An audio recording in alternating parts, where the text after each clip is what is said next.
Welcome to California Live Podcast. I'm Sergey Ivannikov, and today we have our guest, Sergey Terebkov. Sergey Terebkov is Slavic American Chamber of Commerce President and CEO. Sergey. Yes, How hello, are you? Sergey. I'm doing well. Thank you for the invitation. Thank you for coming to our studio.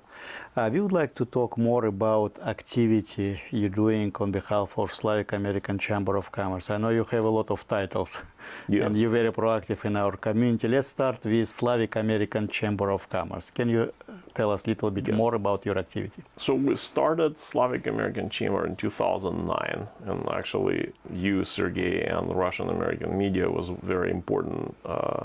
One of the founding members of the Slavic American Chamber. Yeah, I remember a great time. So we officially incorporated in 2009, and with the goal to promote and advance Slavic American businesses in the state of California. And as you know, we have well over like 1.2 million Slavic people in the state. You know, nobody really knows, but I think this is like the conservative estimate. So after the start, we kind of focused on advocacy and education for small businesses, because a lot of our immigrant families, they own small businesses. They come here and they start, and this is one of the big advantages of our culture, that people are very entrepreneurial, but they do need to have resources. They need to have proper information about how to do things. I'll give you a couple examples. You know, a lot of times they need capital to expand their business, either purchase a building or they need to expand the payroll. And we work with our partners, banks, to help them with that. Also, the advocacy, you know, navigating through the laws and regulations of California. It's not an easiest task, as you know. It is. And then when we got to 2020, the COVID crisis hit, and you know, immigrant community was very impacted, as you know, from lack of information, lack of access to various prevention measures and so on. You know, like the sanitations, and you know, like access to various medications, vaccines, and so on. To the point where like people just didn't have information about how to get help, you know, with some programs that either federal or state government was offering. So our chamber stepped in. We work very closely with the city of Sacramento. We work very closely with the county of Sacramento. We are part of Inclusive Economic Development Council that has all the chambers in the area and property business districts. We also work very closely with the city of Rancho Cordova, with the city of Roseville, so with all those municipalities. And over a period of time, we were able to help over 200 businesses with the technical assistance, such as applying for different grants, helping them with marketing plan, and that was not only Slavic, so we don't discriminate, so anyone was able to access this program. So we're kind of like cutting back on this a little bit, so that the program that we had with the city concluded back in March.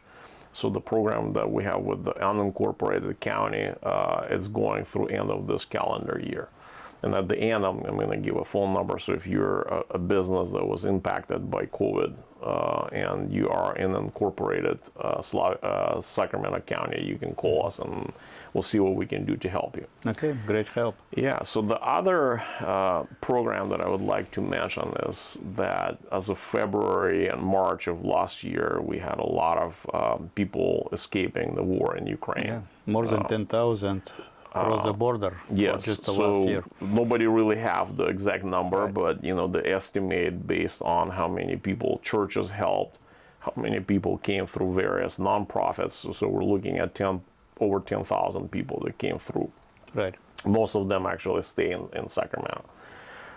So we were able to help, just our chamber, we were able to help over 200 families, you know, with that. That's starting last year, and we work very closely with the Sacramento County Department of Human Assistance.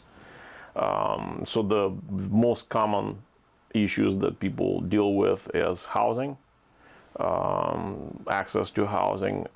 It is the immigration paperwork. Right. It is ability to get the employment authorization and get a job, enroll into classes for English as a second language.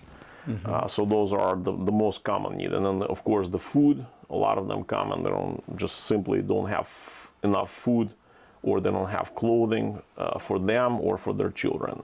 School enrollment, that's another thing that we were able to help. So we work very closely with the Ukrainian church at Spring of Life, also known as Soul Church. And we work very closely with Slavic Assistance Center. Also, that's another partner, and in Sacramento County. So that's been very successful. It is ongoing program. So if you are from Ukraine and you are a refugee that came after April of 2022, and you need help, so you can give us a call. So we'll see what we can do. And let me give So the phone it's ongoing number. program. It's not finished. It is ongoing. It will not be indefinitely, so it will have a stop at the end of the year, most likely. But at this point, it is still ongoing, yes, and we do have case managers that can help. But also, if you want to help, and you're listening to the program and you have some resources that you want to donate, that's another way that you can Food, have housing, impact. Yes. or provide some employment opportunity. Now, employment opportunity, or you just want to help with some resources. So the phone number, which is the voicemail to call, is 279-888-4024. Once again, it's 279-888-4024. Typically, we try to respond within one business day. Sometimes we get a lot of calls, as you can imagine, so please leave your information. You can also text that number. But you need to leave your contact information and the question. Name, phone number, the name, and question. phone numbers, and the question, or the reason for the call. And one of our team members will give you a call. That's great. Thank you very much, Sergey, for providing these wonderful resources. And by the way, I want to appreciate for your help with upcoming Multicultural Business and Career Expo. It's regarding jobs opening and positions available in our region. Exactly, this event is dedicated for these people who are looking for a job opportunity. And Slavic American Chamber of Commerce playing a big role in outreaching and bringing these resources to event. We're happy to do it, Sergey. I know the Russian American media for many years. You guys were helping to put together a business expo. It's been going on for quite some years, time. Very successfully. So we're happy to help. We're an outreach partner, we're a community partner, and we're really happy to help because this is a great resource, not only for Slavic people, but also for anyone who's interested in either getting a job or learning more about different business resources. That's exactly why we're putting together this event. Right. Sergey, tell our viewership about other positions, about other seats. I know that you're serving on different organizations in our region. Yes, well, and each of them probably would be worth another podcast, but I can briefly mention that as my community service, I am elected to the Board of Education at Placer County. So we have approximately 60,000 students in Placer County that we don't directly oversee, but we have some impact on them. There's different county programs that are offered for school districts and for individual schools and individual students that we actually govern and oversee. So that's one, and this year I'm serving as a board president of the Placer County Office of Education. Yes, thank you. And then also another position that I hold is I am a director of school, parent, and governmental relations for Gateway Community Charters. And the Gateway Community Charters is probably the largest in the area, a charter school management organization. So we have 10 charter schools in Sacramento area, and there's 9 in Sacramento, 1 in Yolo County.